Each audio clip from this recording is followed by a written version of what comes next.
বল শুরু করছ আমার ঠিক আছে এটা আর কইব ভিআইপি জ্বালা বেস্তি আছি না তোরাই বল এখন আমি তো কাজ করতেছি এখন আসলে মুড়ে নাই বল রাজু বল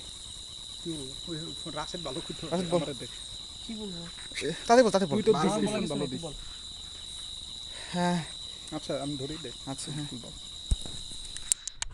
আচ্ছা একটু আগে এমনি তো দেখা হবে না হ্যাঁ ওইখানে দাঁড়া তুই ওইখানে দাঁড়া একটু আগে দেখা যাবে না তো থাক এমনি দেখায় না একটু আগে মোস্ট প্রবাবল ও দেখবে না সালমান দেখবে না আবার না ওর মুখে দিয়ে এই যে একটু আগে বোধহয় ডিআইজি সাহেব এসেছেন ডিআইজি তৌহিদ নাকি জানি না উনি ওনার সদর বলে উইথ সিকিউরিটি এসছেন মোটামুটি পরিবারের বোধহয় 6 জন পরিবারের প্লাস হচ্ছে ওনার সিকিউরিটি ঘোরাঘোরা তো ওনাদের জন্য দুটো ভিআইপি রুম বরাদ্দ রাখা হয়েছে আমরা আমাদের যে অরিজিনাল প্রাইমারি লোকেশন ছিল বারবিকিউ সেটা ছিল ঠিক ভিআইপি রুমের নিচে ওখান থেকে আমরা উচ্ছেদ হয়ে এখন আমরা সার্কিট হাউসের বারান্দায় না বাগানে এসে কাজ শুরু করেছি আর কি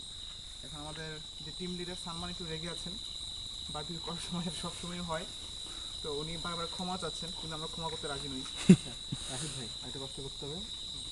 সরে পেপার নিয়ে আসতে হবে কি নিয়ে আসতে হবে ঠিক না কি আনতে হবে সরে পেপার তো এন আছে নাকি আচ্ছা এখানে থাকার সম্ভাবনা কম তুই একটু রুম থেকে নিয়ে একবার করতে পারছ না আমি বলছি তো বারবিকিউ করার সময় একবারে কিছু বলা সম্ভব না ঠিক আছে এবং you guys have to do this এখানে নাই তো বললাম নাই তারপরেও বুঝে না রাতা খুলে দেবো থাক না কষ্ট হয় তো জানি তো আচ্ছা হুম অফকোর্স এটাই তো ঠিক